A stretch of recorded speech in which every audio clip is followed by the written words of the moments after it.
Bismillahirrahmanirrahim. Assalamualaikum warahmatullahi wabarakatuh. Alhamdulillah wassalatu wassalamu ala Rasulillah wa ala alihi wa sahbihi wa man tabi'ahu wa mawalah. Para habaib, alim ulama, keluarga besar bangsa BNI Syariah. Insyaallah kita semua dimuliakan Allah Subhanahu wa taala. Amin ya rabbal alamin.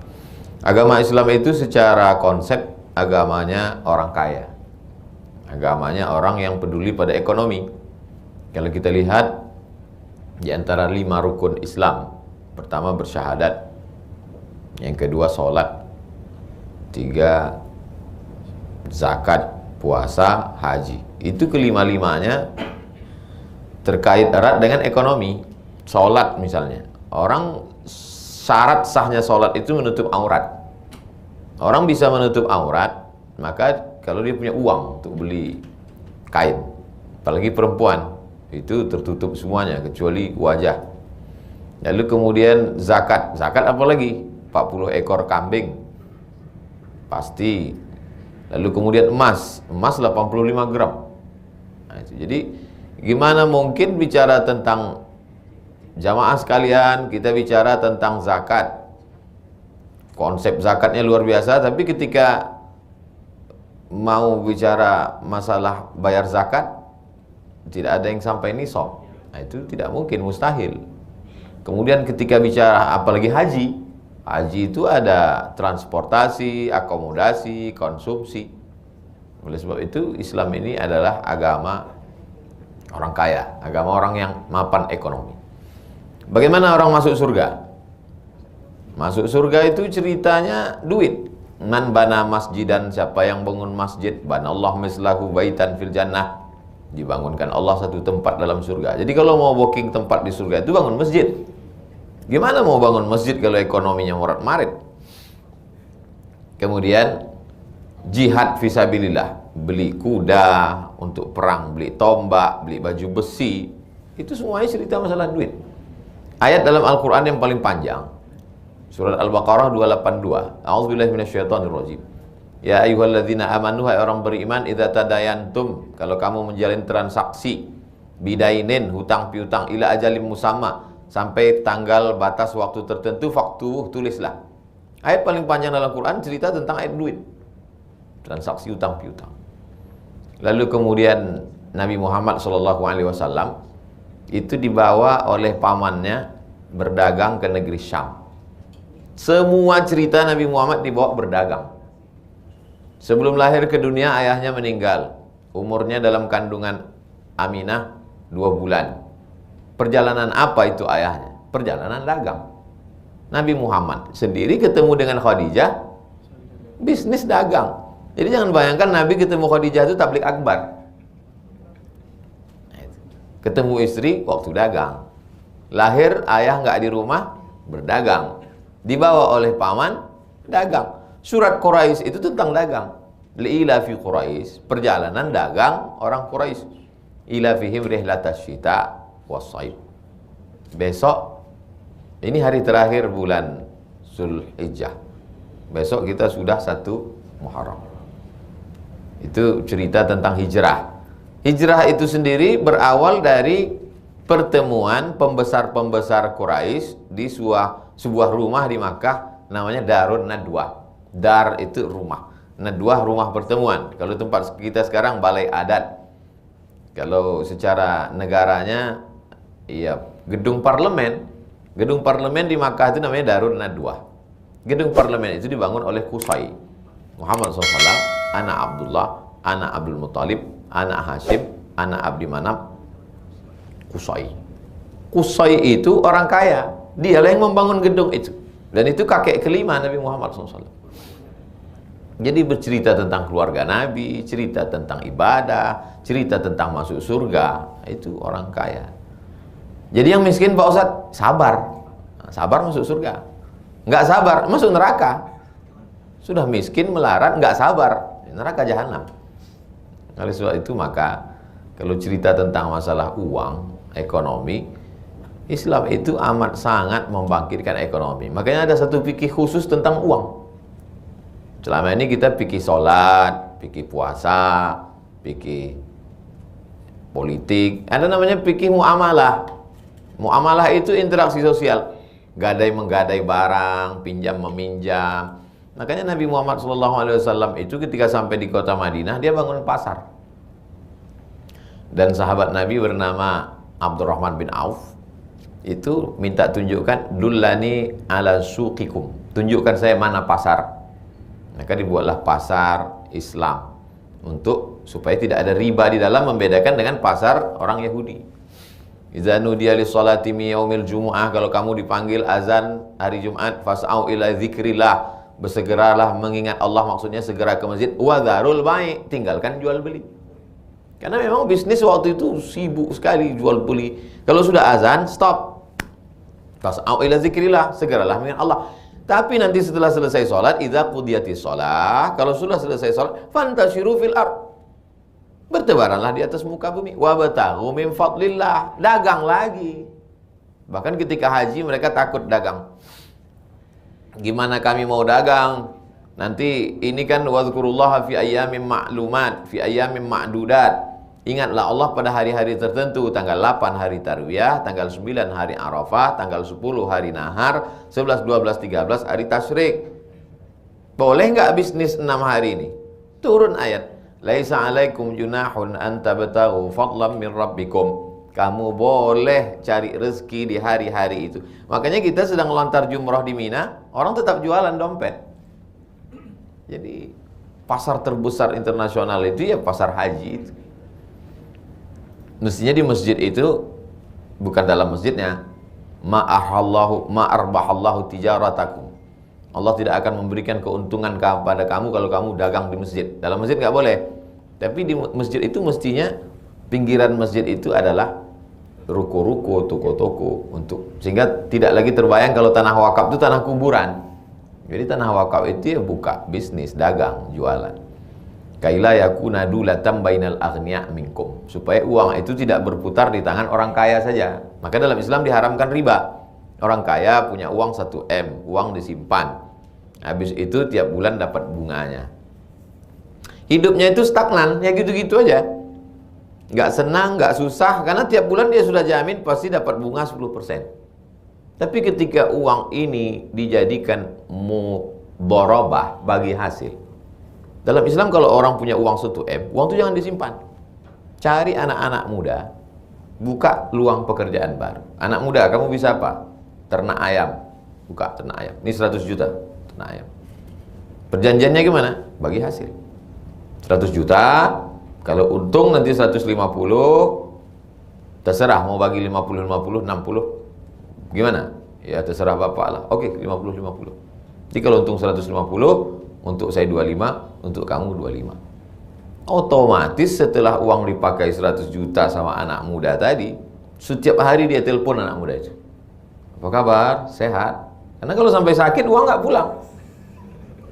Doanya jadi khusyuk. Beda kalau dia jadi rentenir. Dia nggak peduli kamu mau mati, bisnis kamu mau gagal, karena uangnya sudah dipatok pasti. Kalau mudharabah tidak begitu.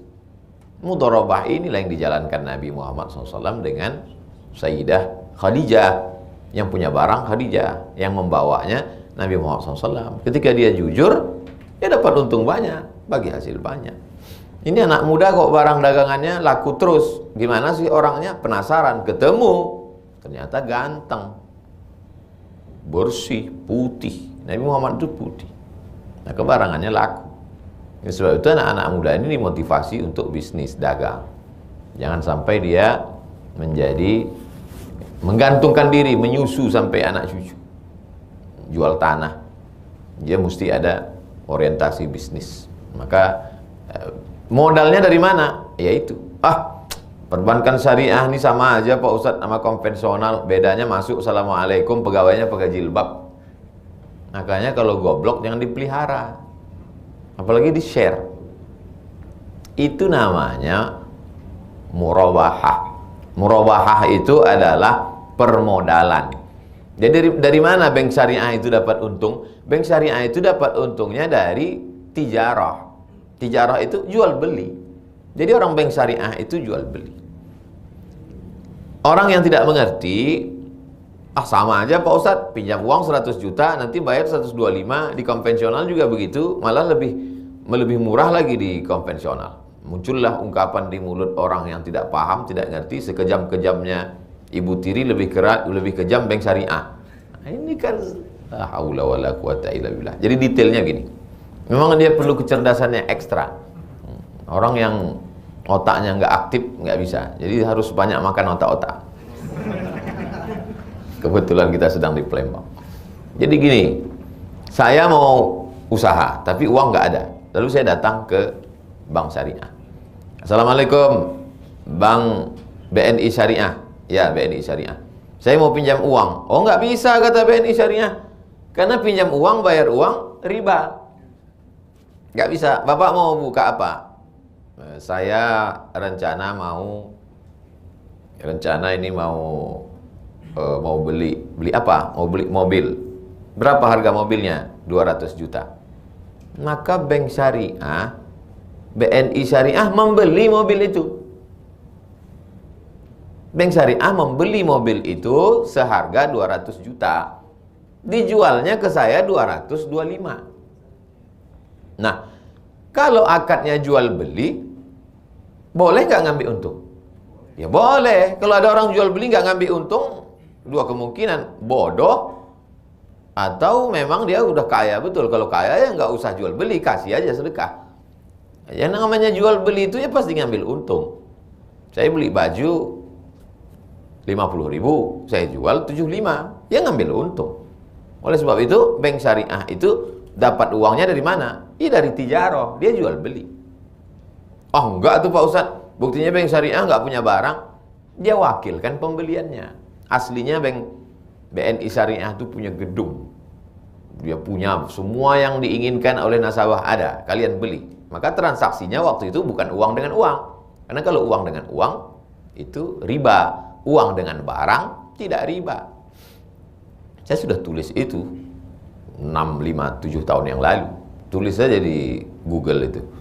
SOMADMOROCCO spasi kredit.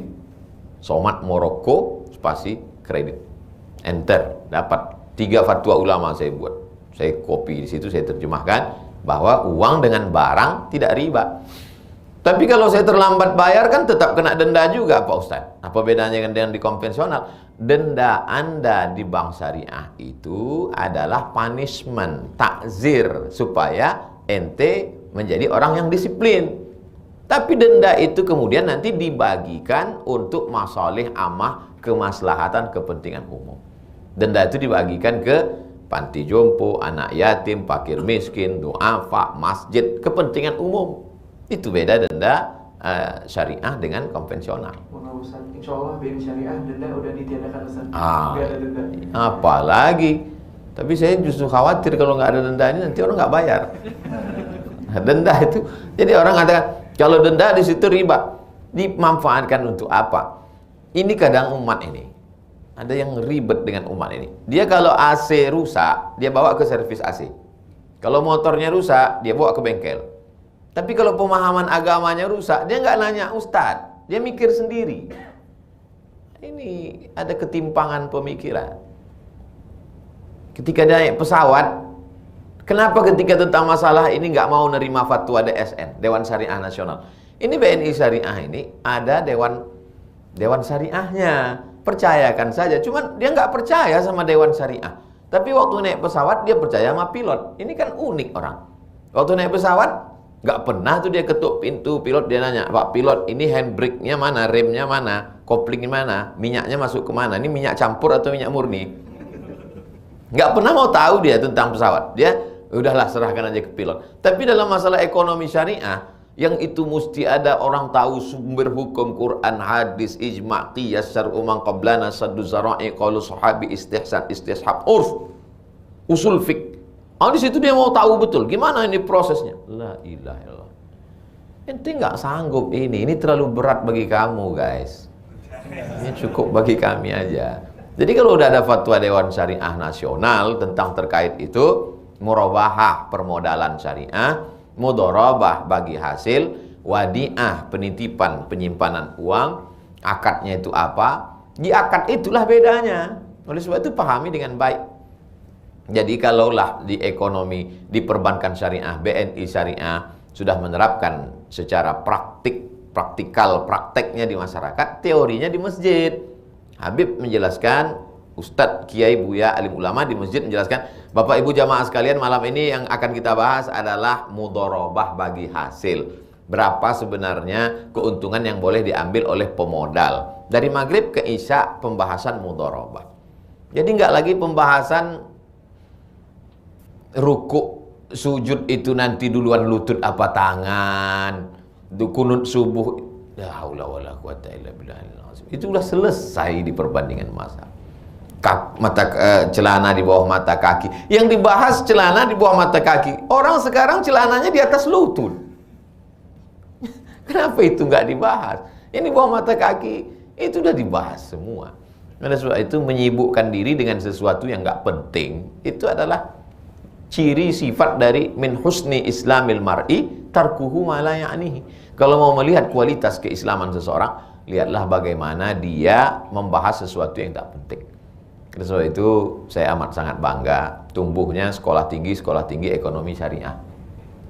Tapi dia mesti berbanding sama dengan praktek di tengah masyarakat. Sekarang ekonomi syariah kita hanya baru 6-7%. Jadi kalau begitu 93% belum syariah, belum hijrah. Ini momennya. Kalau pengajian di mana-mana langsung aja. Hari ini juga buka tabungan Anda, pindahkan ke bank syariah. Kemana Pak Ustadz? BNI syariah. Emangnya Ustadz punya tabungan BNI syariah? Ya, oleh sebab itu maka ini BNI syariah salah satu. Jadi ini negara ini kita tinggal bukan negara Islam, negara demokrasi. Tapi di sana kita tidak dilarang untuk menjalankan syariah, termasuk ekonomi syariah. Maka diaturlah bahwa bank konvensional boleh membuka divisi syariah. Bank konvensional dia buka satu divisi syariah, tapi waktunya cuma 16 tahun. Kalau dalam 16 tahun dia gagal membuat divisi syariah ini menjadi independen, tetap nyusu juga ke ibu konvensional, maka dia di stop. Alhamdulillah BNI syariah, walaupun dia masih pakai nama ibunya BNI, tapi dia sudah menjadi yang berdiri sendiri. BNI syariah ini sudah berdiri sendiri. Ini salah satu contoh yang berhasil berdiri sendiri sebagai sebuah. Sebetulnya di Arab itu di Barat, di Arab namanya Islamic Bank. Cuman waktu itu zaman Orde Baru nggak boleh bawa-bawa Islam. Yang bawa-bawa Islam. Jadi kalau ngadap sama presiden bawa Islam langsung nggak keluar izinnya. Maka ini apa nama banknya? Nama banknya Bank Syariah. Kasih izin. Padahal isinya Islam. Sama juga orang mau buat masjid di daerah minoritas. Nggak boleh masjid. Gitu. Datang surat proposal, surau, nggak apa-apa. Padahal orang buat sholat Jumat di surau. Nah, jadi itu termasuk siasat. Kita mesti pandai bersiasat. Jadi umat Islam, bagaimana kita mensupport ini? Saya kalau mati 10-23 tahun lagi, mati meninggal dunia, belum tentu juga bank syariah ini selesai. Tapi saya tidak berkecil hati, paling tidak kita sudah berkontribusi. Kalau ditanya Allah Ta'ala, Abdul Somad, kau sudah sampaikan? Sudah kusampaikan, ya Allah. Di mana? Di BNI Syariah Palembang. Kami sudah sampaikan. Nah, jadi ketika kita mati, kita sudah habis tanggung jawab. Begitu juga sahabat-sahabat yang bekerja di BNI Syariah. Ini bukan hanya sekedar cari duit untuk makan sekolah anak, tapi juga ini adalah bagian dari amal soleh. Ibu-ibu yang suaminya kerja di BNI Syariah, kalau bapak ini pulangnya agak lambat, sabar, mereka sedang berjihad, jihad ekonomi. Tapi jangan gara-gara ini bapak lambat terus. Suami ibu adalah mujahid fi sabilillah. Tapi mereka tidak seperti Muhammad Al-Fatih membawa pedang dan tombak. Jihad mereka adalah dengan laptop, jihad mereka dengan handphone, jihad mereka dengan pena. Mereka sedang berjuang. Jihad mereka apa? Ekonomi syariah. Mereka tidak bisa ngomong, mereka nggak pandai, tapi mereka di kantor sangat aktif. Saya mengiklankannya, saya bagian endorse-nya, saya bagian menyampaikannya. Mudah-mudahan umat ini percaya. Nah itu. Lalu kemudian sampai kapan usaha kita ini Pak Ustadz? Ya sampai ekonomi syariah ini betul-betul bangkit, betul-betul hijrah. Al-muhajir, orang yang hijrah, man hajara manahallahu anhu. Meninggalkan yang dilarang Allah. Meninggalkan khamar sudah, meninggalkan judi sudah, meninggalkan LGBT memang nggak pernah. Jadi kalau ada orang, kamu sudah meninggalkan LGBT, memang nggak pernah Pak Ustaz. Nah, tapi meninggalkan riba, ayatnya dibacakan qari kita tadi, fa'zanu biharbim minallah. Siapa yang belum juga meninggalkan riba, berarti dia sudah ngajak perang sama Allah. Berani ngajak perang sama Allah SWT. Alhamdulillah nasabah-nasabah yang sudah bergabung ke BNI Syariah semakin yakin, semakin kuat. Yang belum, bergabunglah. Manfaatkan momen hijrah ini. Selama ini bingung kapan momennya. Ini momennya, momen hijrah 1 Muharram. Saya kira sebagai pengantar dialog kita, demikian saya kembalikan ke moderator. Terima kasih Ustaz atas beberapa masukan dan juga insight-nya dan beberapa sejarah yang mungkin Ustaz reminder kembali soal pengetahuan kita akan ekonomi syariah yang memang dulu juga sudah berjalan dari zaman Rasulullah dulu. Mungkin kita langsung ke sesi tanya jawab Ustaz, izin ya? Ya. Boleh tolong dibantu untuk, jadi ada beberapa pertanyaan yang sudah masuk. Jadi itu mungkin dari yang paling atas ya. Dari yang paling atas. Assalamualaikum warahmatullahi wabarakatuh. Saya ingin bertanya Ustadz, apabila kita menabung dengan akad mudharabah atau bagi hasil, apakah boleh kita gunakan sendiri atau sebaiknya kita serahkan kemana? Padahal di bank syariah itu ada pilihan lain berupa titipan atau al-wadiah, tapi kita malah pilih mudharabah. Apakah kita berdosa? Apakah itu termasuk riba? Terima kasih Ustadz. Jadi ketika menyetorkan uang ke bank syariah, BNI syariah, itu akadnya di awal itu jelas. Apakah wadiah? Kalau wadiah, ya menitipkan uang. Saya nggak berani menyimpan uang ini di rumah Pak Ustadz. Kenapa? Takut maling ya? Enggak, takut istri saya Pak Ustadz. Tidak semua, sebagian. Ada sebab takut dia duit itu hilang, maka dititipkannya. Ya, itu akadnya ya wadiah. Sebagaimana orang menitipkan di bank, menitipkan uang, tempat penitipan uang. Tapi kalau dia akadnya di awal itu mudharabah bagi hasil, maka uang ini nanti akan diinvestasikan. Yang namanya mudharabah bagi hasil, dia dapat keuntungan. Hanya saja keuntungannya ini kan tidak sama. Ada yang dapat untungnya tinggi, bisnisnya lancar. Ini dipakai bisnis untuk sarang walet, ini dipakai untuk macam-macam bisnis. Dan di bank BNI Syariah, tidak semua bisnis itu diterima. Jadi kalau bisnisnya terkait dengan khamar, prostitusi yang haram, itu ditolak oleh bank syariah. Ini kami ada bisnis, diperiksa dulu bisnisnya sesuai enggak dengan ajaran Islam. Itulah gunanya ada dewan syariah di sana. Nah, kalau saya waktu meletakkan uang itu akadnya mudharabah bagi hasil, ya. Lalu kemudian uang saya ini diinvestasikan. Saya dapat keuntungan. Halal enggak? Ya halal. Kan dia bagi hasil. Dia bukan bunga. Nah, jadi kalau paham secara fikih, kalau nggak paham, terima saja fatwa Dewan Syariah Nasional. Dewan Syariah Nasional itu bukan kacang-kacang, bukan kaleng-kaleng. Itu orang-orang yang berkualitas, profesor-profesor, doktor-doktor yang di bidang dia, bidang hukum Islam, lebih khusus lagi ekonomi Islam. Nah, jadi kita percayakan kepada ati Allah, taat kepada Allah, wa atiur Rasul, taat kepada Rasulullah SAW, wa ulil amri. Ulil amri itu diantara ulil amri ulama. Ulama dalam bidang syariah ini. Dewan Syariah Nasional, bukan sekelompok orang yang cuman bisa baca Iqra, ujuk-ujuk mengeluarkan fatwa, bisa ditangkap dia. Ini negara kita negara hukum. Jadi jangan ragu sedikit pun yang memperoleh hasil dari mudharabah. Demikian. Insya Allah halal digunakan sendiri boleh Ustaz ya. Jadi ditanya apakah harus dibagikan atau boleh digunakan sendiri? Dia masih remang-remang antara bunga bank konvensional dengan hasil mudharabah. Ini masih abu-abu. Yakinkan Anda sudah sarapan biar jelas mendengar suara saya. Itu mungkin ada terjawab pertanyaan dari Ibu belum, saya jelaskan. belum. Anda menyimpan uang di bank konvensional. Lalu kemudian konvensional nggak ada wadiah, nggak ada mudharabah. Akadnya tunggal saja. Pokoknya asal meletakkan, diinvestasikan mereka. Dan saat investasi itu nggak ada investasi halal haram. Hantam kromo bantai saja, riba sudah. Dan setiap bulan akan dapat untung. Nah, uang ini haram. Uang haram ini, kalau gitu saya buang ke Sungai Musi. Nggak boleh. Kalau gitu saya makan. Nggak boleh juga. Lalu di mana? Diserahkan untuk masalih ammah, kepentingan umum. Kata Syekh Qardawi dalam Fatwa Mu'asirah, fatwa kontemporer. Nah, si bapak yang nanya tadi ragu, apakah sama uang yang saya dapat dari mudharabah tadi dengan bunga konvensional tadi? Dah, saya jelas. Yang hasil dari konvensional tadi tidak boleh dimakan, tidak boleh dipakai, tidak boleh untuk apapun, serahkan untuk kepentingan umum.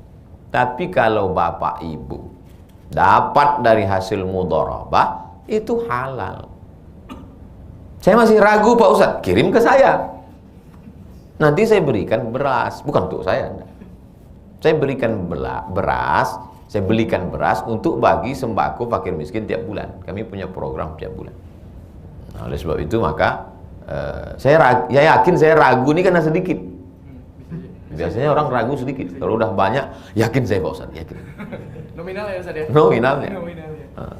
Demikian. Allah. Oke. Dilanjutkan untuk yang kedua ya. Yang mana? Yang kedua.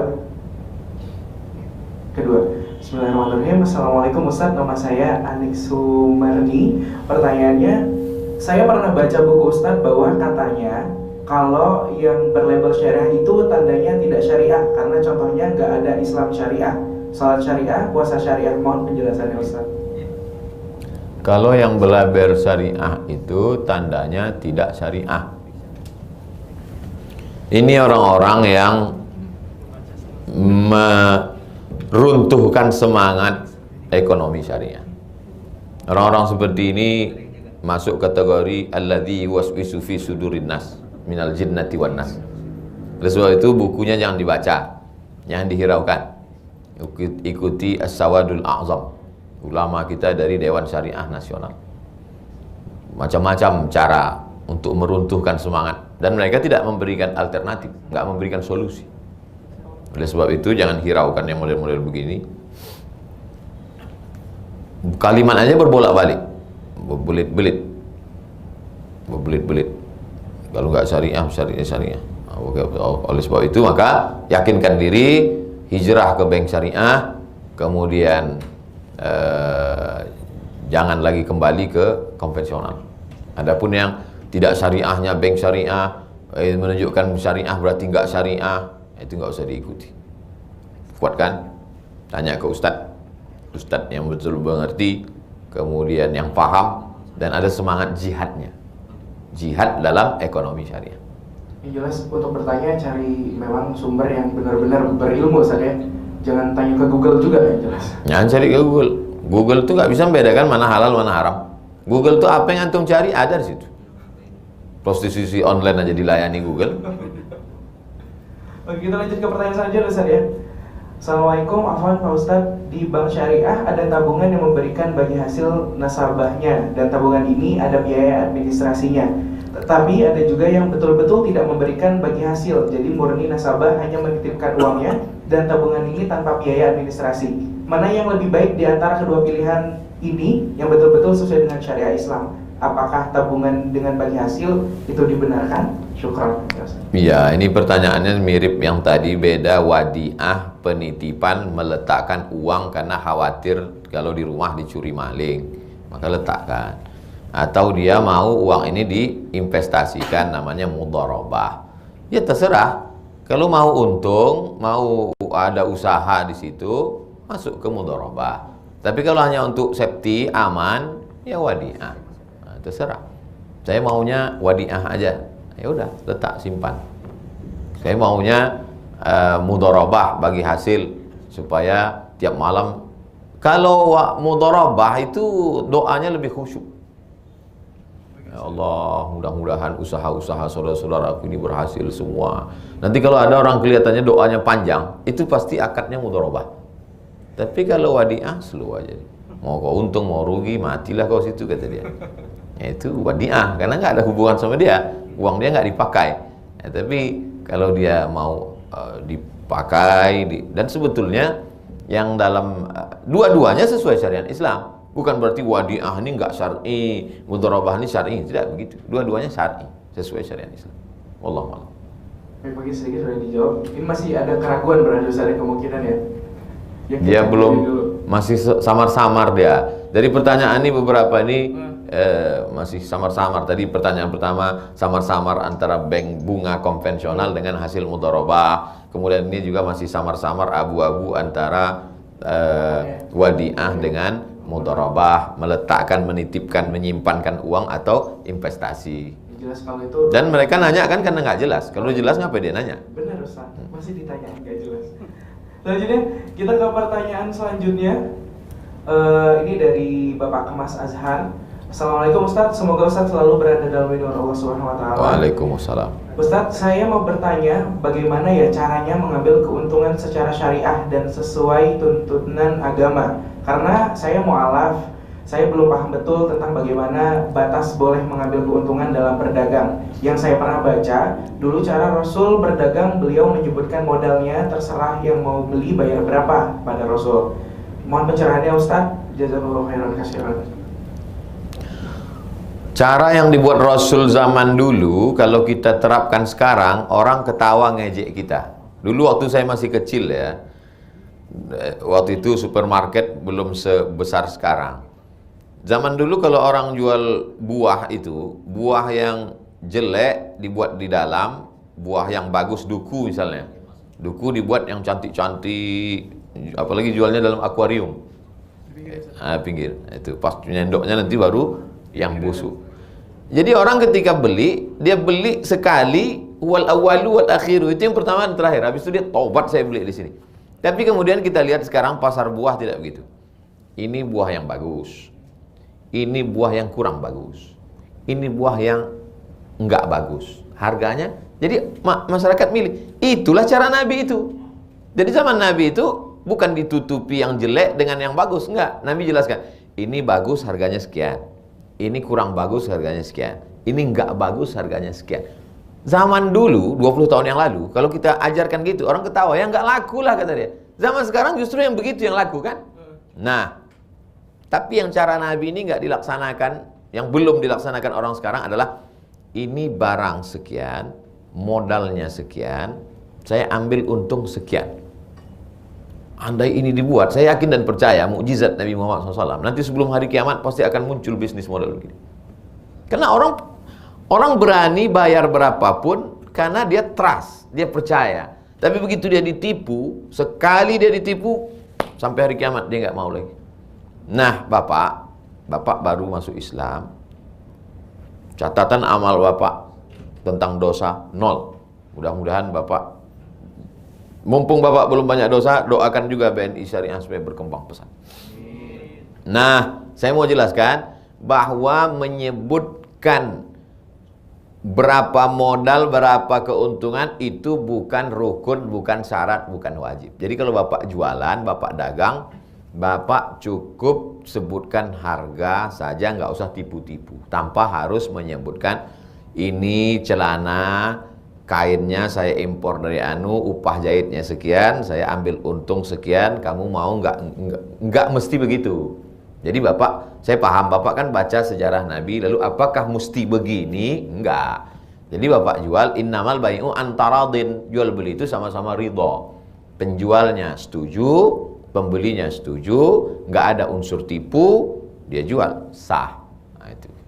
Tapi seandainya dibuat seperti yang dilakukan Nabi, itu luar biasa. Ini kainnya terbuat dari ini, campuran sutranya sekian persen untuk perempuan, modal jahitnya sekian, kami ambil keuntungan sekian. Saya yakin dan percaya sebelum hari kiamat akan ada bisnis model begitu dan pasti akan digemari orang. Kenapa? Transparan. Sekarang kan zamannya transparansi. Demikian. Kita lanjutkan kembali. Oke, ini dari Bapak Arya Najim. Assalamualaikum Ustadz, saya Rosdiana mau bertanya bagaimana menurut pandangan hukum Islam tentang program cicil emas di Bank Syariah. Karena saya pernah membaca sebuah artikel Islam bahwa membeli emas dengan mencicil atau kredit itu haram. Mohon penjelasannya. Syukran Ustaz. Tidak boleh jual beli emas dengan emas, perak dengan perak, gandum dengan gandum, kurma dengan kurma, garam dengan garam. Itu disebut kalau berlebih riba. Nah, kenapa Kenapa emas dengan emas di situ disebut riba? Karena waktu zaman Nabi itu emas itu adalah alat tukar, nggak ada uang kertas. Zaman Nabi emas itu alat tukar, namanya dinar. Sedangkan perak itu alat tukar, namanya dirham. Maka kalau dia jual emas dengan waktu tertentu berarti riba, bertambah dengan waktu tertentu. Kenapa sekarang kita sampai di Makkah boleh jual rupiah beli rial? Karena ya dan biadin, langsung ini rupiah saya beli rial, kan tidak ada waktu di situ dan tidak ada penambahan. Maka selama dia cash boleh beli dolar cash, maka tidak riba. Yang jadi pertanyaan di situ adalah cicil emas. Saya tidak memaksa Anda untuk ikut, saya hanya menjelaskan di mana letak haramnya. Yang mengatakan cicil emas itu haram karena dia meyakini emas itu sebagai alat tukar. Duit alat tukar, emas alat tukar. Kalau beli emas pakai duit, alat tukar dengan alat tukar, sama seperti beli rial pakai rupiah tapi cash. Nggak apa-apa, tapi begitu cicil, di situ letak ribanya. Menurut Kiai Anu, Ustaz Anu, nggak boleh cicil emas. Kenapa? Karena dipahaminya emas itu sebagai alat tukar. Tapi menurut Ustaz ini boleh. Kenapa menurut Ustaz ini boleh? Karena emas di situ tidak dipahaminya sebagai alat tukar, tapi emas sebagai barang, produk, komoditi, bukan alat tukar. Nah, sekarang masih adakah orang memakai emas sebagai alat tukar? Itu yang jadi pertanyaan. Jadi bagi mereka yang mengatakan boleh aja beli emas dengan uang cicil karena sama seperti dia beli mobil cicil, beli rice cooker cicil. Sekarang orang kan semua dicicil, rumah cicil, motor cicil. Yang cash itu cuma istrinya aja. Bayar untuk emas tunai. Jelas ya? Yang mengatakan cicil emas itu haram karena dia meyakini emas itu sebagai alat tukar. Yang mengatakan cicil emas tidak haram, halal, boleh, karena dia pahami emas itu sekarang bukan alat tukar tapi sebagai barang. Allah Allah. Satu pertanyaan lagi ya yang via Q&A. Oke. Assalamualaikum Ustaz, dalam prakteknya akad dan transaksi harus sesuai dengan fatwa MUI. Di dalam bank syariah itu Dewan Syariah. Apakah Dewan Syariah itu berfungsi seperti OJK?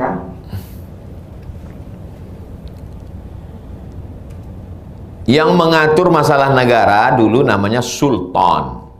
Orang yang punya kekuasaan itu namanya sultan. Bahasa Indianya raja. Makanya dulu disebut raja. Tapi setelah Islam datang berubah menjadi sultan. Kerajaan menjadi kesultanan. Karena susah menyebut kesultanan. Asalnya syaiton, jadi setan. Masalah kesultanan. Sultan ini nggak ngerti masalah agama. Maka diangkatlah orang yang ngerti agama, namanya mufti. Kesultanan, sultan, mufti.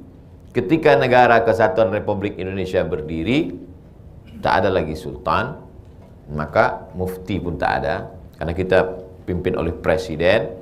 Maka di situ ada mengkait dengan agama, ini adalah Kementerian Agama. Fasultanu waliyun man la waliyalaha. Sultan menjadi wali bagi perempuan yang tak punya wali. Kalau ada perempuan mau nikah, ayahnya tak ada, habis semua walinya, ditelan bumi. Siapa jadi walinya? Sultan. Sultan kita kan nggak ada. Maka berdirilah Kementerian Agama. Kementerian Agama yang paling bawah itu siapa? Pak Kua. Makanya Pak Kua yang menikahkan perempuan nggak ada wali. Nah, karena Pak Kua juga kurang ngerti agama, dia hanya sebagai Pak Kua, ini masalahnya apa hukumnya? Kata Pak Kua, aku pegawai pencatat aja, catat-catat nikah aja. Masalah hukum ini kau tanyalah sama satu komisi di Majelis Ulama, itu namanya Komisi Fatwa. Makanya kita tidak boleh minum kalau tidak ada label dari Majelis Ulama Indonesia dengan badan lembaga BP POM, pengawas obat dan makanan, bedak, lipstik, itu harus ada label halal baru bisa dipakai. Nah, khusus untuk yang terkait ekonomi ini, dia punya lembaga sendiri namanya DSN, Dewan Syariah Nasional. Tidak ada satupun bank syariah, termasuk BNI Syariah, yang tidak ada Dewan Syariahnya. Kalau di BNI Syariah apa istilahnya? DPS, Dewan Pengawas Syariah. Apakah fungsinya sama dengan OJK?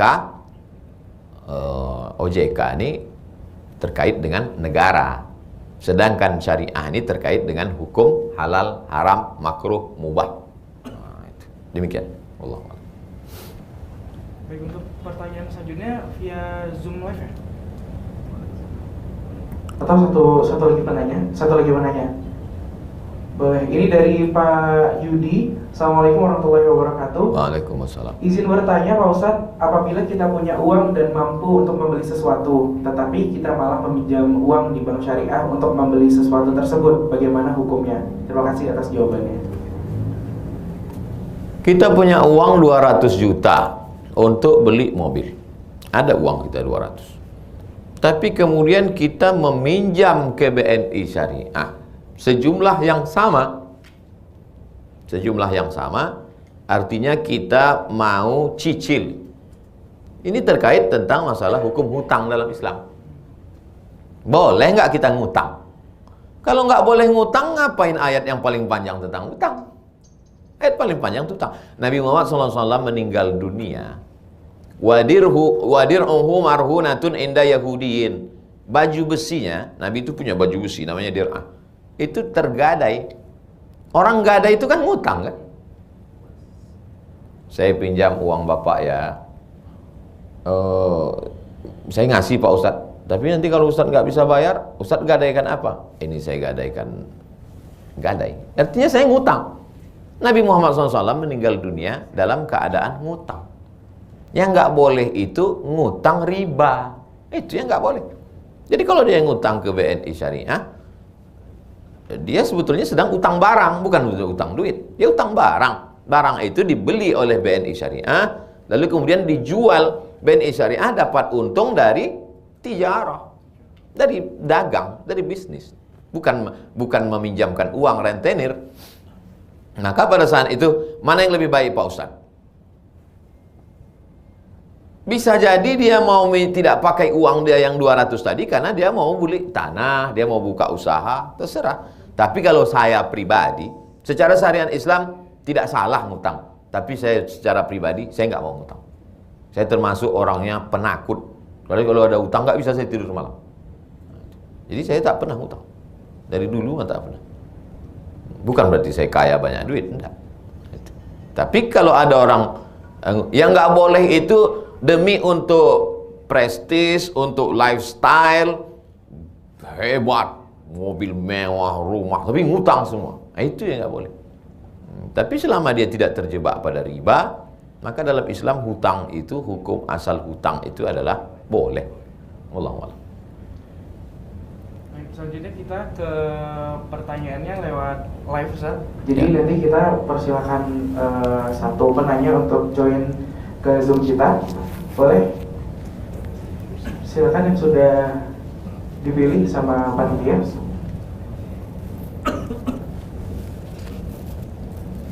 Baik, ini ada Pak Riza. Coba sudah bergabung. Assalamualaikum Pak Riza. Assalamualaikum. Waalaikumsalam. Baik, silakan Pak Riza, pertanyaan langsung ditanyakan ke Ustaz. Ya. Ustaz, assalamualaikum Ustaz Somad. Waalaikumsalam warahmatullahi wabarakatuh Pak Riza. Jadi ini Ustaz, jadi dalam akhir-akhir ini saya jual beli emas itu Ustaz. Nah, jadi ada sebagian konsumen itu mau akadnya biadin, cash keras itu. Ada juga yang ingin simple, jadi seperti mau dulu atau emasnya dulu gitu. Jadi saya seperti pakai fatwa yang berbeda. Dan jadi di mana dari menurut konsumen itu menurut dia riba, jadi saya menuruti dia. Jadi apakah saya itu termasuk pelin-pelan itu dalam mengambil fatwa itu, Ustaz? Nah, jadi yang ini boleh, kadang tidak. Jadi mohon pencerahannya, Ustaz. Fatwa DSN, Fatwa Dewan Syariah Nasional, jual beli emas dengan cicil tidak riba karena emas itu bukan alat tukar di zaman sekarang, tapi dia dianggap sebagai komoditi, dia sebagai barang.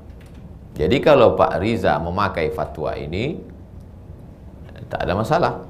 Lalu kemudian ada orang yang mau beli emas dan dia tidak mau cicil, dia beli kepada Pak Riza secara cash, dia tak ada masalah. Orang dia beli cash, di mana letak masalahnya? Sama seperti misalnya Pak Riza sholat maghrib di Masjid Muhammadiyah, bismillahnya sir, atau sholat subuh kemudian nggak pakai kunut. Kemudian Pak Riza sholat di masjid sendiri, Pak Riza jadi imam baca kunut. Itu tidak bisa dibilang, wah ini Pak Riza ini nggak istiqomah. Istiqomah itu artinya melaksanakan sholat subuh, itu istiqomah. Istiqomah artinya Pak Riza istiqomah menjalankan syariat Islam. Bahwa di situ ada fatwa, Pak Riza kalau ada orang beli cicil, maka Pak Riza pakai fatwa DSN bahwa boleh, halal, karena dia bukan alat tukar, tapi dia sebagai barang komoditi. Ketika datang orang, saya nggak mau pakai itu, saya mau beli cash, kata dia. Ya udah, kau bayar aja cash, selesai. Kan Pak Riza nggak mengatakan saya tidak jual cash karena saya pegang pada fatwa DSN. Enggak, Bapak jual secara cash. Tak masalah Pak Riza. Wallahu a'lam. Oke, terima kasih Ustaz Ahmad. Baik, terima kasih Pak Riza. Mungkin nanti Assalamualaikum. Waalaikumsalam warahmatullahi wabarakatuh. Kami persilakan lagi untuk peserta webinar untuk raise hand ya. Jadi di situ ada salah satu toolsnya. Jadi bisa memberi syarat ngangkat tangan. Jadi nanti kita bisa pilih untuk yang mau bertanya. Cuma mungkin kalau misalkan belum ada yang ingin bertanya secara langsung, boleh kita buka Q&A-nya lagi. Mungkin untuk ada beberapa pertanyaan yang bisa dipilih.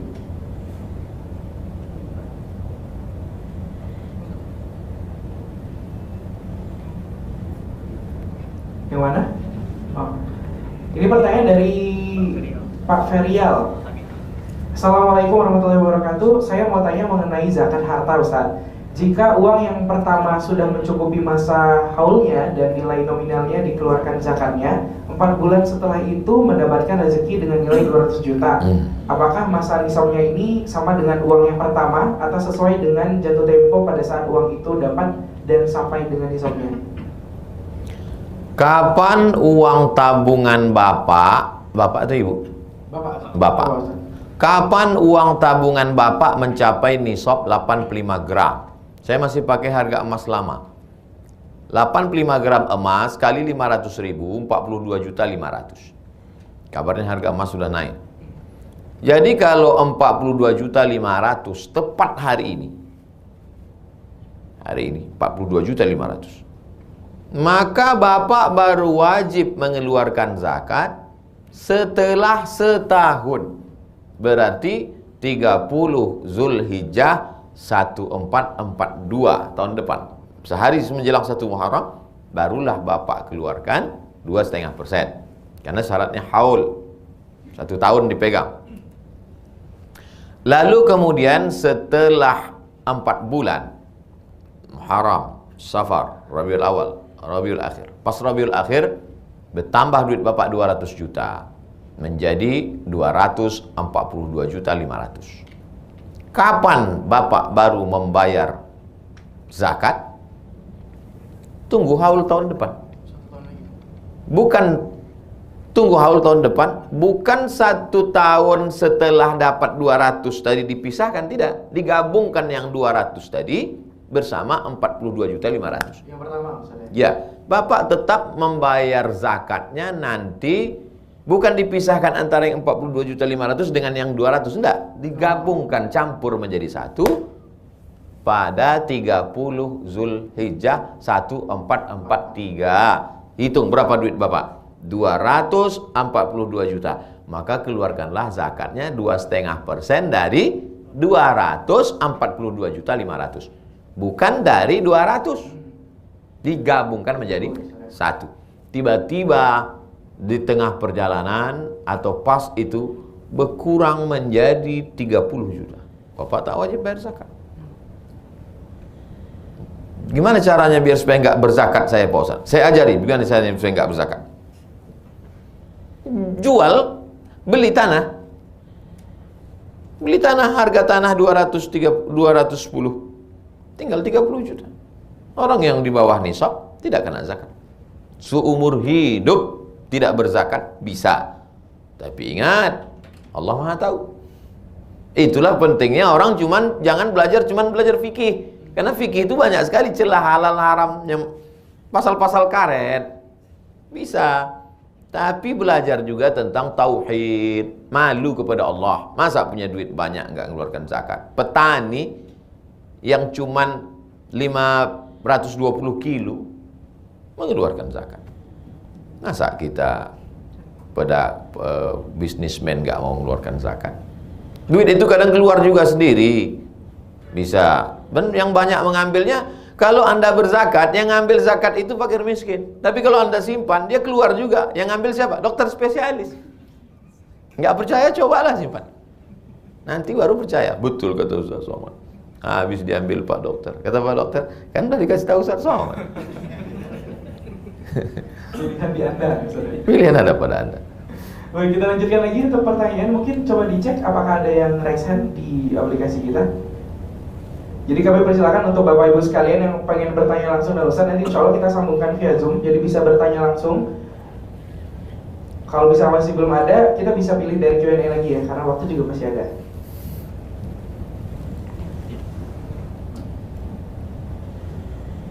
Oh, itu ada yang raise hand tuh, boleh.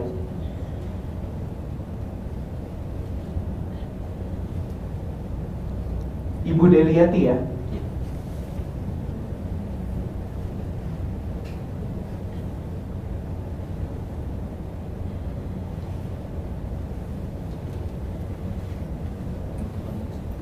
Sudah? Sudah terhubung?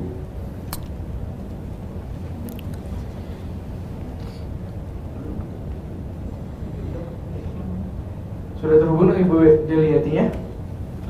Assalamualaikum Ibu.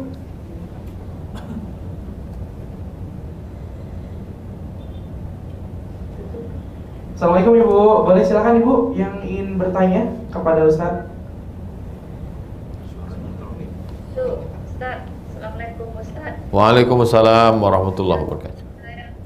Saya kan pedagang bawang Ustaz, agennya. Nah, kan hasil tuh kadang untung tuh kan tidak tentu. Dalam setahun tuh kadang setengah tahun untung sekian. Nah, sampai bulan puasa kami ngitung zakatnya Ustaz pas bulan puasa aja. Nah, jadi kadang rugi kan. Gimana cara ngitungnya Ustaz? Apa setiap bulan untung tuh dipisahi Ustaz? Kayak gitu. Begini Bu, kalau Ibu ada pena, pulpen sama kertas, Ibu bisa tulis. Karena ini rumus. Kalau enggak, kalau tak bisa tulis sekarang, tak apa. Nanti bisa ditonton lagi di channel Ustadz Abdul Somad Official. Bisa diulang balik. Bisa diulang di situ. Jurusnya 3+2. Modal yang diputar tambah untung tambah piutang kurang rugi kurang utang. 3 kurang 2. Ustaz, yang saya tanya tuh ngitungnya bulan puasa ya Ustaz, kayak gitu. Iya Ibu dengar dulu. Kali kayak gitu. Modal yang diputar selama setahun. Selama setahun. Ibu sudah patok dari Ramadan, bagus. Cara saya pun bayar zakat Ramadan karena membantu fakir miskin. Setahun itu modal yang diputar tambah untung, tambah piutang, kurang rugi, kurang utang. Saya ulang sekali lagi. Modal yang diputar tambah untung, tambah piutang, kurang utang, kurang rugi. Di total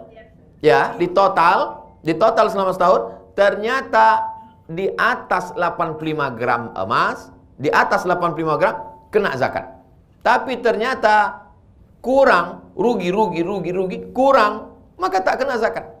Modal yang diputar tambah untung, tambah piutang, kurang utang, kurang rugi. Tapi utang di sini utang yang terkait dengan bawang.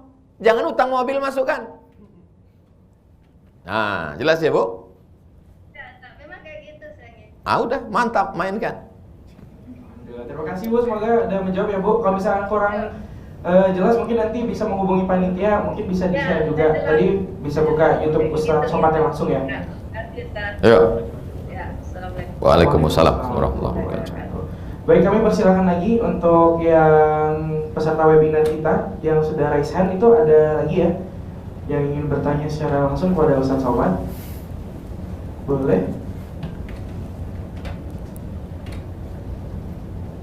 Atas nama Ibu Ani ya.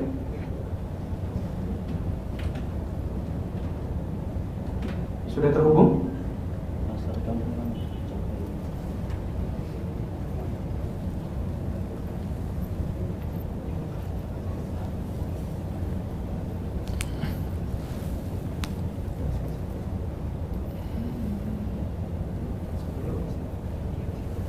Boleh coba dicek kembali.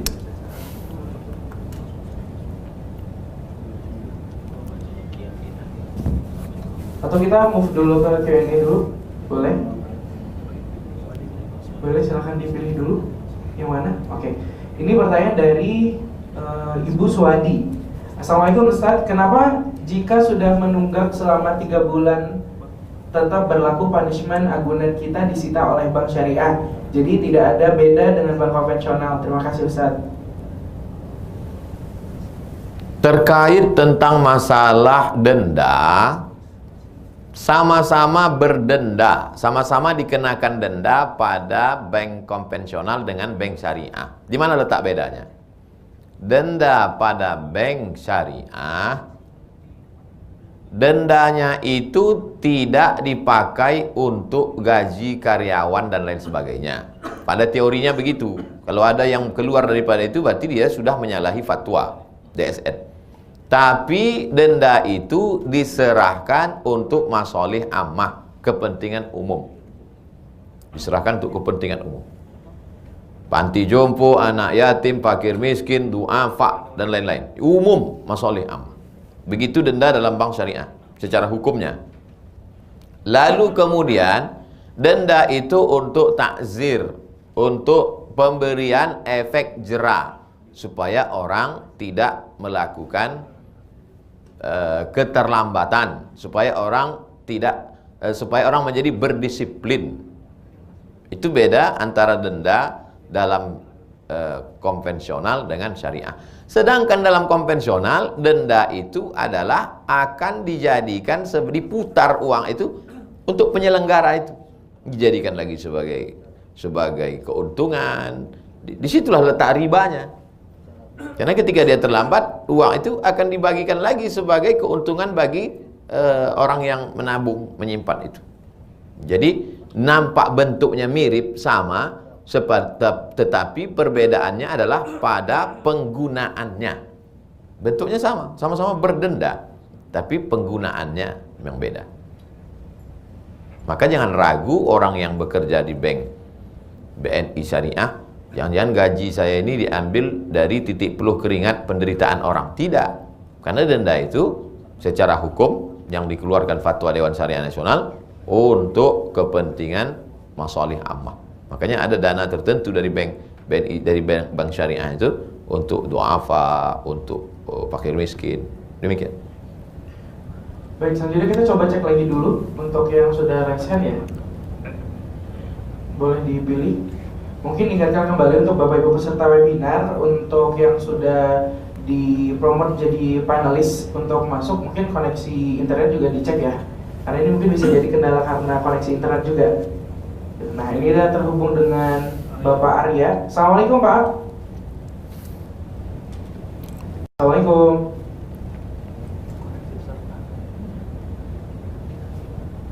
Halo, assalamualaikum.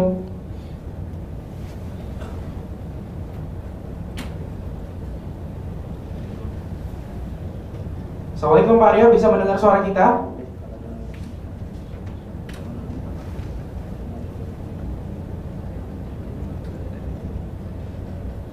Oh, ini mungkin karena mic-nya di mute, boleh diganti aja.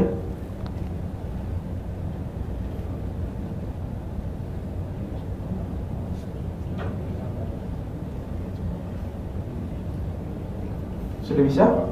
Assalamualaikum. Waalaikumsalam. Waalaikumsalam. Silakan Pak Arya, pertanyaan pada Ustaz. Iya, mohon izin. Ya, mohon izin Ustadz, mohon bertanya singkat. Baik Pak Arya. Iya. Mohon maaf Ustadz, mau bertanya.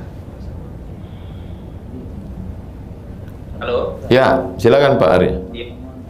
Ya, saya hari-hari profesi saya sebagai developer atau pengembang, Ustaz, yang bekerja sama untuk menjual rumah saya dengan salah satunya BNI Syariah atau beberapa bank syariah gitu. Nah, yang saya mau tanyakan adalah akadnya. Yang saya tahu ada beberapa teman-teman juga yang mengerti mengenai hukum Islam. Katanya akadnya itu kita pengembang itu harusnya dibayarkan dulu, kemudian bank menjual dengan konsumen saya dengan keuntungan. Jadi kita dibayar dulu, kemudian bank menjualkan lagi dengan keuntungan. Nah, sementara selama ini akadnya itu kita duduk bertiga antara pihak perbankan selaku pembiayaan, saya selaku developer, kemudian konsumen, itu kita tidak dibayar dulu. Jadi akadnya nanti dibayar, tapi bank sudah menjualkan dengan keuntungan. Nah, apakah sistem seperti itu memang sudah cocok dengan syariat Islam? Mohon izin Ustaz penjelasannya. Pertama, kalau terjadi persilangan pendapat dalam masalah fikih. Fikih ini nanti ada pendapat mazhab 1, pendapat ulama 2, mazhab 1, mazhab 2, mazhab 3. Dalam mazhab itu sendiri nanti ada pendapat ulama 1, ulama 2, ulama 3. Yang menjadi pemutus itu yang mana? Karena setiap ustadz nanti dalam Islam sendiri ada mazhab. Mazhab 1, mazhab 2, mazhab 3, mazhab 4. Dalam mazhab itu sendiri ada pendapat lagi. Pendapat ulama 1, ulama 2. Nah, yang menjadi pemutus itu dalam setiap masalah itu di mana?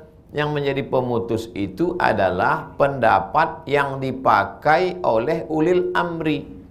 Pendapat mana yang dipakai oleh ulil amri? Ulil amri dalam negara kita ini sekarang yang terkait dengan agama adalah Dewan Syariah Nasional.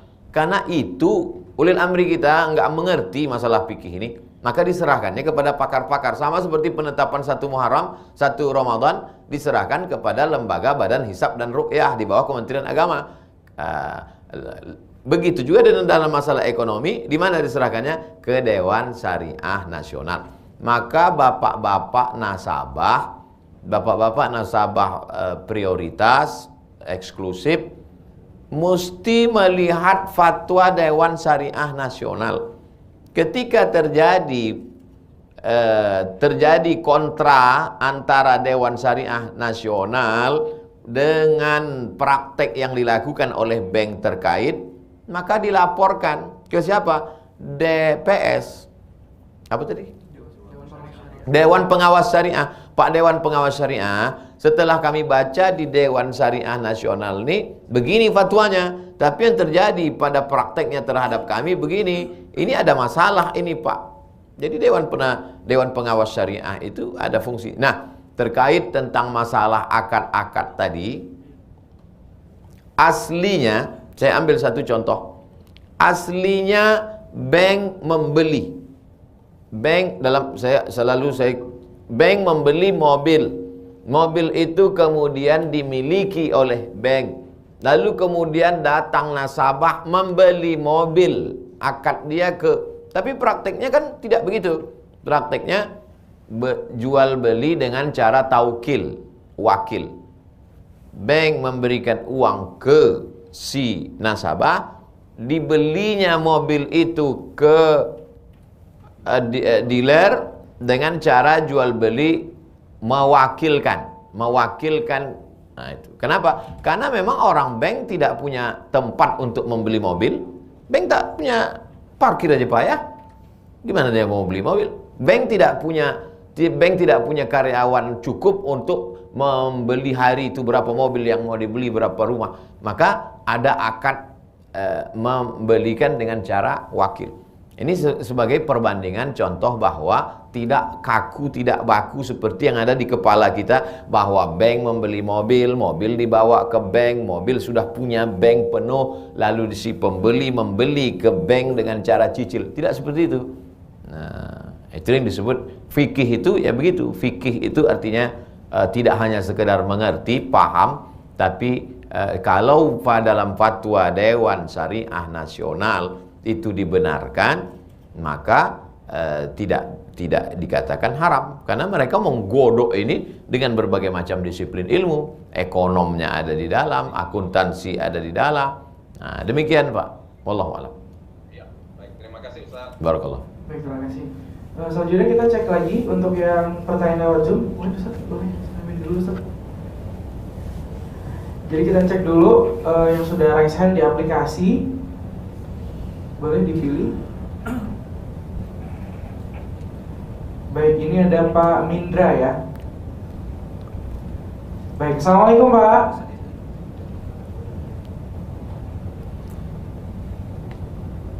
Assalamualaikum. Waalaikumsalam. Silakan Pak Mindra. Ya, apakah terdengar suara saya? Terdengar Pak, terdengar. Silakan Pak. Assalamualaikum Ustaz. Waalaikumsalam warahmatullahi wabarakatuh. Terima kasih BNI Syariah atas kesempatannya. Ustaz, saya mau bertanya, saya ini pengusaha travel umroh dan haji. Terkait cicilan umroh dan haji, apakah hukumnya bagi jamaah calon umroh ini yang memang belum punya dana yang siap untuk berangkat tapi mengambil cicilan? Dan hukumnya kami juga sebagai penyelenggara memberikan cicilan itu menalangi sebelum bank memberikan dana, apa hukumnya Ustaz? Baik. Akadnya itu permodalan. Jadi dia dibayarkan duluan, lalu kemudian dia pada dasarnya tidak sekarang tidak, sempat beberapa waktu lamanya tidak dibenarkan lagi karena membeludaknya sampai jamaah haji ini sekian puluh tahun, saking banyaknya orang, karena mudahnya mendapatkan cicilan. Pertama, bahwa uang dengan uang riba. Uang dengan uang riba. Uang dengan barang tidak riba. Yang kedua, bahwa orang boleh beribadah ngutang, itu boleh. Misalnya begini, saya mau kurban tanggal 10 Zulhijjah, tapi saya baru bisa bayar utang itu 1 Muharram. Artinya ada rentang 20 hari baru saya bisa bayar. Dengan syarat utangnya itu yurja adauhu, ada yang diharapkan pembayarnya. Pak, pinjam saya uang 2,5 juta, saya mau kurban. Kapan Ustaz bayar? 1 Muharram panen kedelai saya. Itu bisa. Yang nggak bisa itu, pinjam saya uang, saya mau kurban. Kapan Ustaz bayar? Kuserahkan pada Allah Subhanahu wa taala. Nah, itu tak bisa. Karena tidak ada yang diharapkan pembayarannya. Saya ulang sekali lagi. Yang pertama, bahwa uang dengan uang riba. Yang kedua, boleh beribadah dengan mengutang. Dalam Majmu' Fatawa Ibnu Taimiyah itu, dia ceritakan situ tentang masalah kasus kurban. Apalagi sekarang untuk haji, itu banyak orang yang ngutang sebelum berangkat sebetulnya sudah lunas. Karena sekarang haji itu kan sampai 20 tahun. 20 tahun. Sementara 10 tahun utangnya udah lunas. Maka sebelum dia berangkat 2040, utangnya 2030 sudah lunas. Jadi yang tidak bisa itu kalau dia menghutang riba. Tapi kalau hutangnya tidak riba, pinjaman, maka dia bisa berangkat. Tapi setahu saya sekarang pinjaman ini pun di stop. Tak tahu kalau dibuka lagi. Karena negara mau mengumpulkan duit, sudah kehabisan duit. Kalau dulu sempat di stop, kenapa? Karena itu hanya akan membengkakkan lagi daftar antrian yang begitu panjang. Demikian Pak. Wallahu a'lam. Terima kasih Ustaz. Semoga Ustaz dan kita semua sehat selalu. Amin. Amin. Barakallah. Terima kasih Pak Mindra. Baik, satu penanya lagi.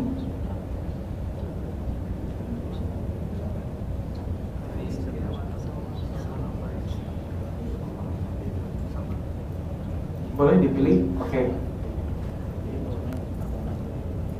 Sudah terhubung? Assalamualaikum. Assalamualaikum Pak Salman. Boleh di unmute?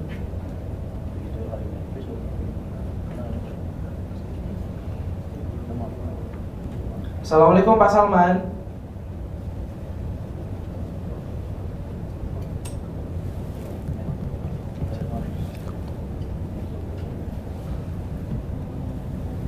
Halo, assalamualaikum.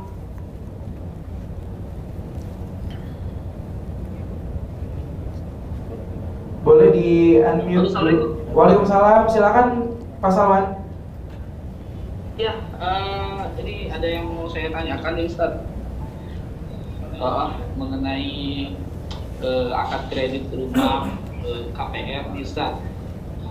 Karena kan ada beberapa teman yang ambil rumah secara kredit kan. Jadi di satu sisi mereka butuh gitu, di satu sisi ada pemahaman atau ilmu yang mereka pahami bahwa KPR itu riba gitu. Sementara ada sekarang beberapa bank yang syariah gitu. Gimana Ustaz ya mendapatkan ketenangan bagi teman-teman gitu yang merasakan bahwa oh KPR saya ini halal gitu, nggak riba gitu. Karena ada statement yang mengatakan bahwa apapun banknya, mau bank syariah, mau bank konvensional, tetap riba gitu. Sementara gimana itu Ustaz ya? Itu aja. Terima kasih. Assalamualaikum warahmatullahi wabarakatuh. Waalaikumsalam warahmatullahi wabarakatuh. Inti masalahnya begini Pak Salman. Jelas suara saya Pak Salman? Jelas. Gini Pak Salman. Pendapat Syekh Albani bahwa apapun namanya kalau cicil itu haram. Pendapat Syekh Albani. Iya, apapun namanya kalau cicil itu haram. Mau cicil panci, mau cicil motor, mau cicil mobil, mau cicil rumah, itu haram. Pak Salman bisa buka handphone? Buka handphone. Tulis di Google itu, Google SOMAD,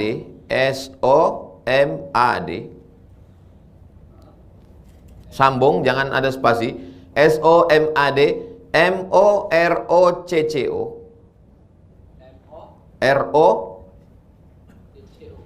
MOROCCO Morocco, spasi ya, spasi kredit, enter. Nah, sudah nampak di atas tuh Somat Morocco blogspot.com kredit, ada muncul. Nah, coba klik. Sekarang coba Bapak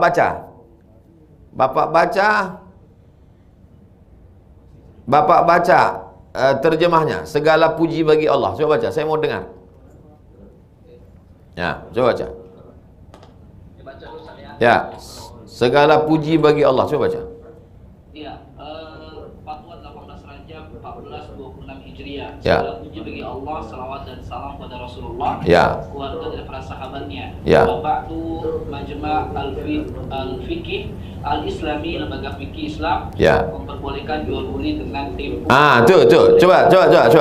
Membolehkan jual beli dengan Membolehkan jual beli dengan tempo. Terus, lanjutkan. Atau kredit. Ya. Atau kredit. Ya. Ada konferensi yang ke-6 yang dilaksanakan di Jeddah pada tanggal 17 Sya'ban 1410 Hijriah bertepatan dengan 14 Maret 1990 Masehi. Ya. Dengan keputusan nomor 53 garis 22 garis miring 6 tentang waktu jual beli dengan tempo atau jangka waktu. Fatwa ini dalam masalah ini boleh tambahan pada harga dengan tempo jangka waktu terhadap harga kontan dengan seterusnya sampai dengan selesai.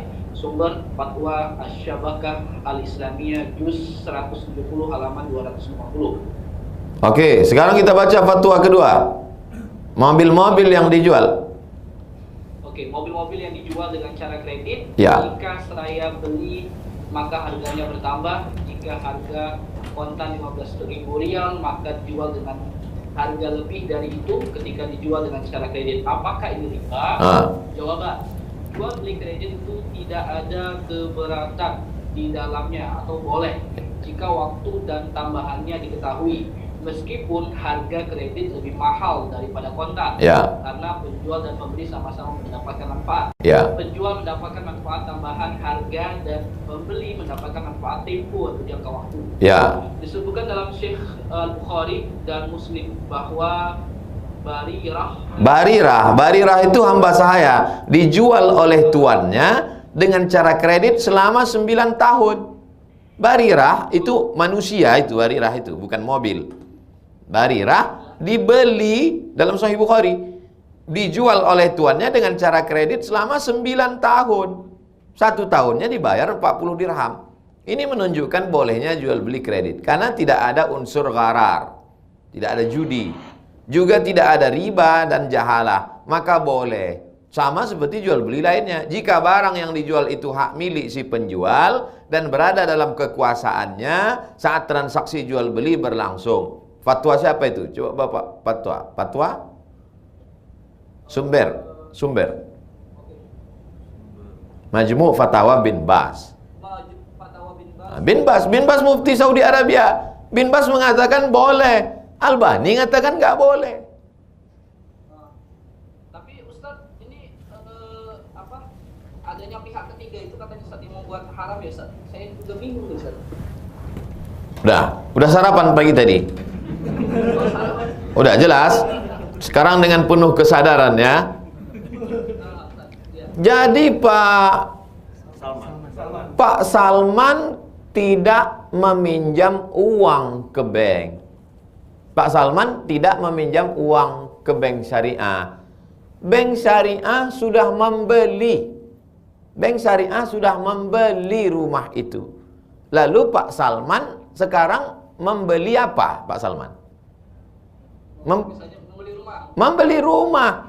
Pak Salman bukan meminjam uang, tapi Pak Salman membeli rumah dengan cara cicil.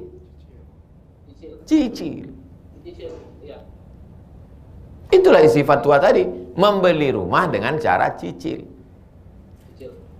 Nah, Ustadz, tadi alhamdulillah udah jelas Ustadz, ya, makasih Ustadz. Nah, satu lagi Ustadz ya, masalah overcredit Ustadz, itu apakah saham akad di atas akad? Jadi gimana Ustadz? Kalau overcredit Ustadz? Ini masalah baru nih Pak Salman. Supaya mendapatkan ketenangan lah misalnya kan, masalah. Karena banyak Saya sangka tadi udah tenang. Nah, overcredit ini Ustadz, itu kan ada akad lagi Ustadz ya. Misalnya saya overcredit tuh dengan teman misalnya gitu. Bapak pakai bank apa? Pak Salman pakai bank apa? Syariah, Bank Syariah. Bank Syariah menyelesaikan urusan rumah itu. Kita cerita rumah lagi, tak usah kita cerita mobil, nanti muncul pertanyaan ketiga. Bank Syariah menyelesaikan urusan itu sehingga sekarang Pak Salman membeli rumah dari Bank Syariah. Pak Salman membeli rumah dari Bank Syariah. Maka Pak Salman saat itu mencicil rumah. Akadnya adalah uang dengan barang. Simple sebetulnya. Uang dengan uang riba, uang dengan barang tidak riba. Aslinya idealnya begini Pak Salman, aslinya kalaulah bank itu besar, dia punya karyawan banyak, dia beli rumah ini, rumah oper kredit ini dia beli lalu, tapi karena keterbatasan akhirnya ada jual beli taukil, dia wakilkan bapak untuk membeli lalu kemudian bapak mencicil, itu teknisnya. Tapi akad aslinya itu adalah uang dengan barang. Pak Salman mencicil barang. Jadi intinya hukum dasarnya kalau uang sama barang halal aja Ustaz ya. Itulah yang kita baca tadi Pak Salman. Perlu ditambah nih Ustaz, kayaknya sarapan Pak Salman. Itulah yang kita baca dua fatwa tadi Pak Salman. Tolong Pak Salman print itu, tempel di dinding pengumuman masjid. Bapak share tolong. Siap Ustaz. Baik. Dari yang Ustaz jelaskan paham saya Ustaz, dari Pak juga paham. Alhamdulillah.